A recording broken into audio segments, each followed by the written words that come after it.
बाल कृष्ण अपनी बाल्यावस्था में बहुत नटखट थे। उन्हें माखन मक्खन खाने का बहुत शौक था।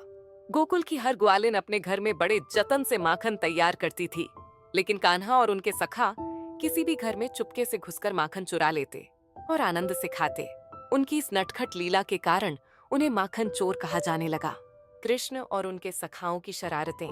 कृष्ण और उनके सखा रोज नई तरकीब निकालते कि किस घर से माखन चुराया जाए। ग्वालिनें अपने घरों में माखन ऊंचाई पर टांग देती थीं, लेकिन बालकृष्ण ने भी एक नई चाल निकाली।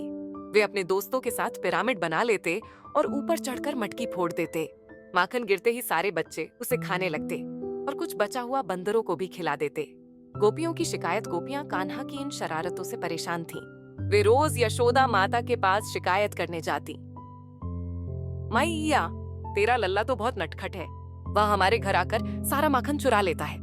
यशोदा माता पहले हंस देती, लेकिन एक दिन उन्होंने कृष्ण को रंगे हाथों पकड़ने का निश्चय किया। यशोदा ने पकड़ा रंगे हाथ एक दिन, जब कृष्ण अपने सखाओं के साथ माखन चुरा रहे थे। तभी यशोदा माता अचानक वहां आ गईं। सभी सखा भाग गए, लेकिन कृष्ण पकड़े गए।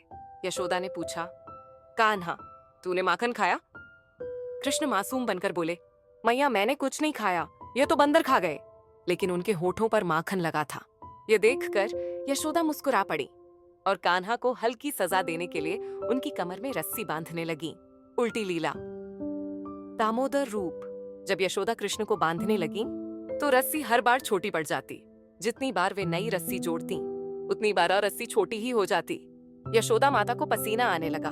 तब उन्होंने समझा कि यह कोई साधारण बालक नहीं, स्वयं भगवान है। इस कथा से सीख प्रेम और भक्ति से भगवान को प्राप्त किया जा सकता है। मासूमियत और आनंद ही जीवन का असली सुख है। भगवान के हर कार्य में लीला छिपी होती है, जिसे केवल भक्ति से समझा जा सकता है। जय श्री कृष्ण।